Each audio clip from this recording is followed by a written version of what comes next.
Welcome everyone, StealthyShiroean here, and today I'm bringing you my review of the Humble Choice bundle for June 2022.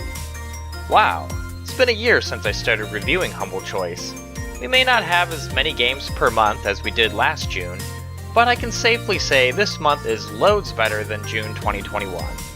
Let me know what you think of this month's bundle in the comments below.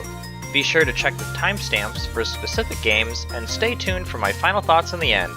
Okay, let's get to the review. Starting off the bundle is Superhot Mind Control Delete, which is a first-person shooter with a twist. The game only moves at a normal rate if you do, otherwise it moves at an extremely slow pace. This allows players to think through their actions, and it almost becomes a kind of puzzle game. Players need to take in their environment and what objects lie around them in order to complete levels. Despite the slow motion, the levels here are quick, and if you fail one, you're back into it immediately, leaving little downtime. So quick that I ended up beating the game. But not really. Superhot likes to mess with the player's head and keep them guessing. There's maybe a larger meaning here around wasting time, as the game almost seems to guilt trip you for wanting to play more of it, which is kind of weird. Actually, this may be a bit of a spoiler, so skip ahead 5 seconds or so. But I guess there's a 2.5 hour wait later in the game where you need to keep the game running and not play it in order to progress, which in my mind is completely ridiculous. Anyway, my time spent with this game has been a lot of fun. I enjoyed the gameplay here, even if it did seem a bit repetitive. It gives you a power trip that feels great, and I'm eager to continue playing. Next is I Am Fish, an adventure game where you play as a fish trying to reunite with their friends and reach freedom, or in this case, the ocean. The world is charming and has an almost Pixar-like aesthetic to the characters and the environment. However, despite its looks, it's not quite an easy game to play. Their Steam page asserts as much, but the controls here are physics-based and require a bit of skill. It starts off simple enough with swimming around, but then the player's orange fish friend gets thrown into a fishbowl and the feel of movement suddenly changes. You'll roll around the levels, and it's kinda difficult in the beginning. I died a few times each level, but luckily there are several checkpoints to keep frustration to a minimum. The game changes things up in later levels by introducing other methods of travel, such as the jar, which requires even more finesse than the fishbowl. And once players manage to get their goldfish to the sea, they unlock the ability to play as the fish's friends, which all have their own special abilities. This game won't be for everyone because of its control mechanics, but I still enjoyed my time with it enough to want to come back. However, I do wonder if there will be a level that will be too frustrating for me to want to continue.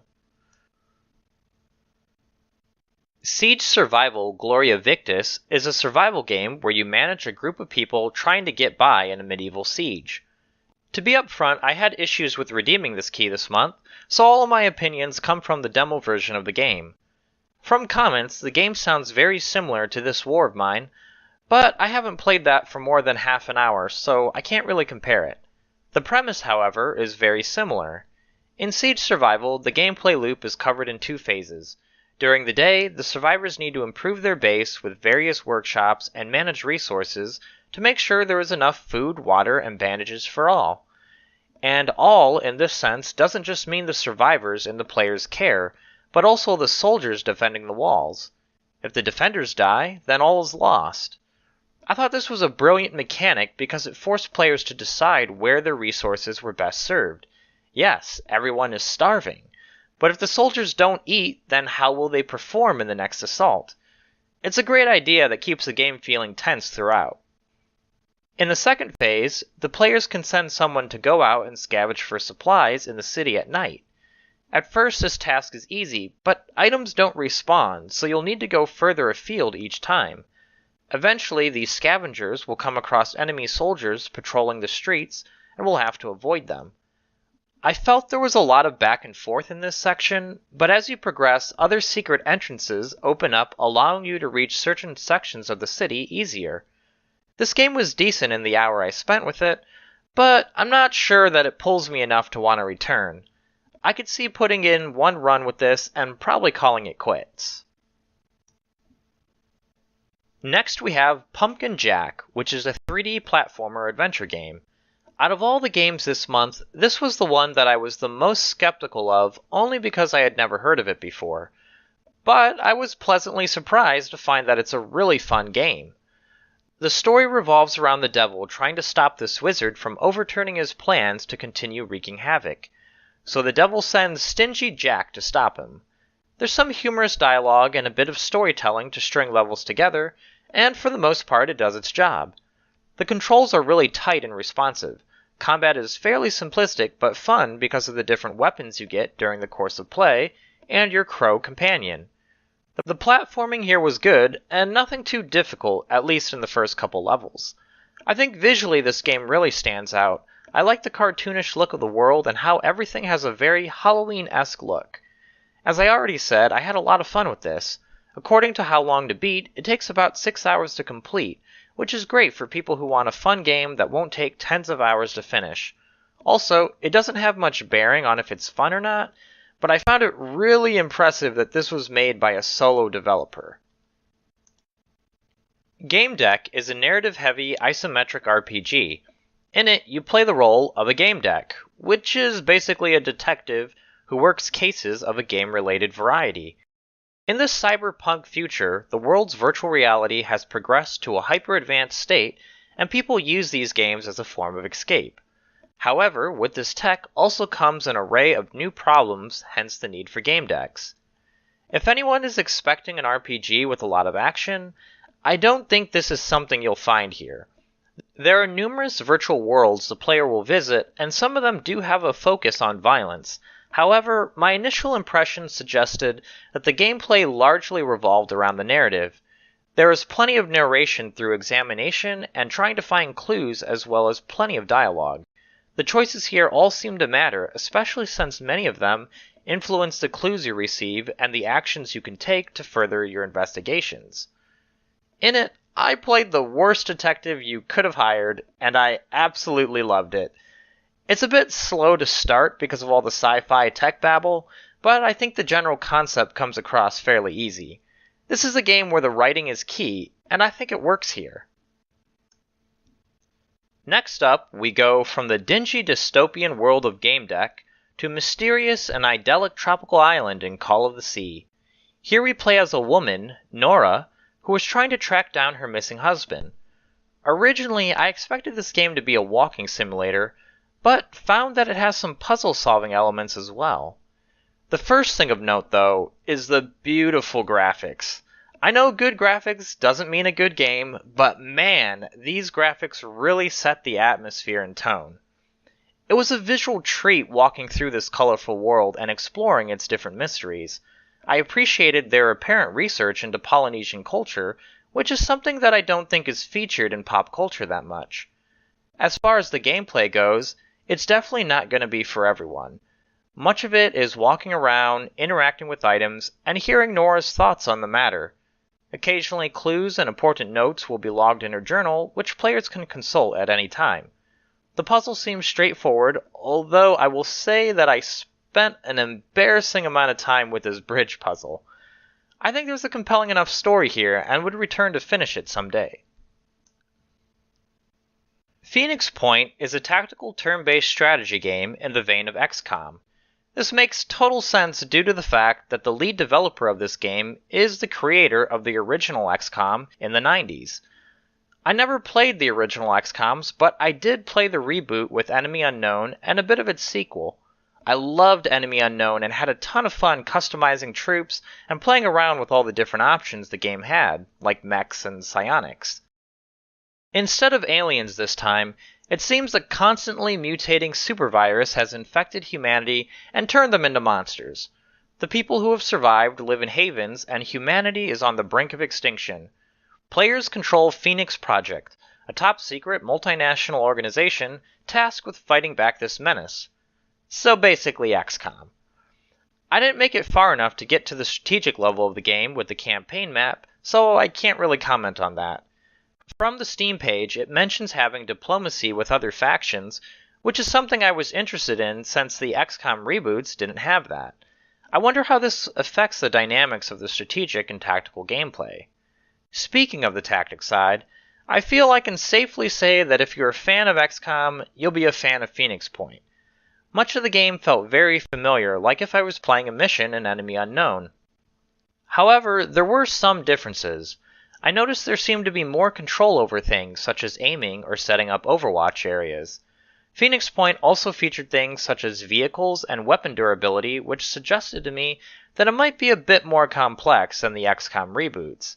It's too early for me to tell if things like these might be cool additions, tacked on gimmicks, or annoyances. From what I managed to play, I think this game is worth checking out, and I'd love to come back to this. And the headliner for this month is Star Wars Squadrons. I know many are probably upset because it's an origin key, and sure, that does suck. But I still can't deny that I was pretty happy to see this in the bundle. I wanted to try this out for a while, and it didn't disappoint. In the story, players take the role of both Rebel and Imperial pilots, although I only played as the Imperials for a short while in the very beginning. Apparently, there are several different ship models that players can fly around in as well, which is really cool. Everything here felt appropriately Star Wars-y, from the visuals, music, and sound, and their wonky names. The gameplay here felt good, but I think it would be better with a controller, or something dedicated for flight sims. I played on mouse and keyboard, and I felt that I was pretty bad, but still had a good amount of fun chasing down ties. This game also has VR, which I would love to try once I own a headset again, but unfortunately I couldn't experience that. I think people who are opposed to flight sims probably won't find much here. I don't really play them myself, but the Star Wars franchise allowed me to look past that. And with the story coming in at just under 10 hours, I could see myself returning to this to finish it up. Okay, let's wrap this up and see if this bundle is worth it or not. I based my rating solely on whether I thought the game was worth playing on about an hour or so of hands-on gameplay. Overall, I thought this was a pretty good month. All of these games were decent enough in their own ways, even if each one might not click with everyone. That being said, I feel like this month has a good enough selection that most people will probably find 2 or 3 that they'd really enjoy. Once again, we do have another origin key, but I think by now we all expect this, right? Steam keys would be appreciated, but EA wants to hold on to Origin just a bit longer. Before I get into the recommendations, I'd like to just put out a couple announcements. First off, I'll be moving back to America from Japan later this month. While I don't foresee this impeding my schedule with putting out a Humble Choice review, I just wanted to put this out there in case that it is delayed for July. Also, as I said at the beginning, it's been a year since I started doing these Humble Choice reviews. I hope that I've improved somewhat from when I started, and I hope to continue providing reviews to help in some small way, whether to decide on a purchase or just for entertainment. I want to say thank you to everyone who tunes in every month to hear what I have to say. It really means a lot, and it encourages me to keep going. I've enjoyed the process, and I plan to continue reviewing for the long term. So once again, thank you one and all for your support, and here's to another year of Humble Choice. Now, let's get to the recommendations. At the top, with my must-plays for the month, I have Star Wars Squadrons and Pumpkin Jack. Squadrons takes its place here because I felt it was a really good recreation of Star Wars dogfighting. I never played the older Star Wars flight sims, so I don't have the nostalgia or critical eye that some might have with this title. But I liked it and thought it was great, assuming you're a Star Wars fan. Pumpkin Jack made its way to the must-play section because I was genuinely surprised with the level of quality and fun I had with it. Now, it could very well be that I had my expectations low, and what I played completely soared past them.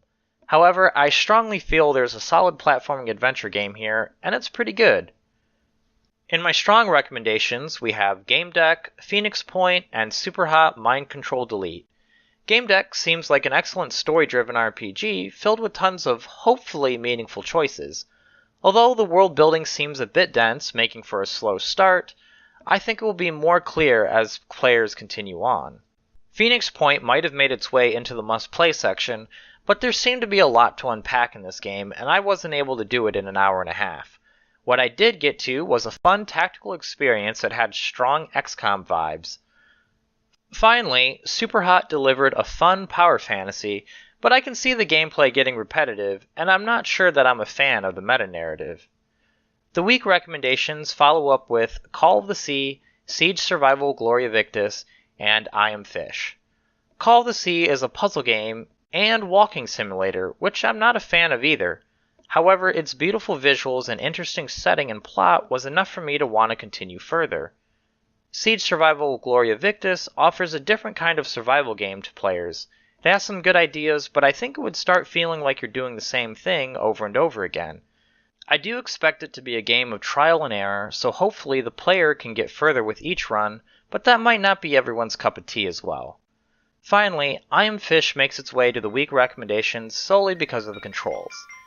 Physics-based games like this are a challenge, and not always a good challenge. I liked it because of the world's Pixar-like aesthetic, and I'm sure I'd give it another go, but not sure how long it would be before I'd give up. And no games in the Don't Bother With section. I love it when we get months like this. That wraps up my thoughts on this month's bundle. I thought this entire month brought a good mix of decent games. Do you agree with my thoughts? What games, if any, are you looking forward to playing? Let me know what your thoughts are, or if there are any different recommendations you'd make in the comments below. I hope this video helped you in some small way, and if it did, then please consider leaving a like, comment, subscribe, or whatever it is you feel like doing. Thanks for watching, and have a nice day.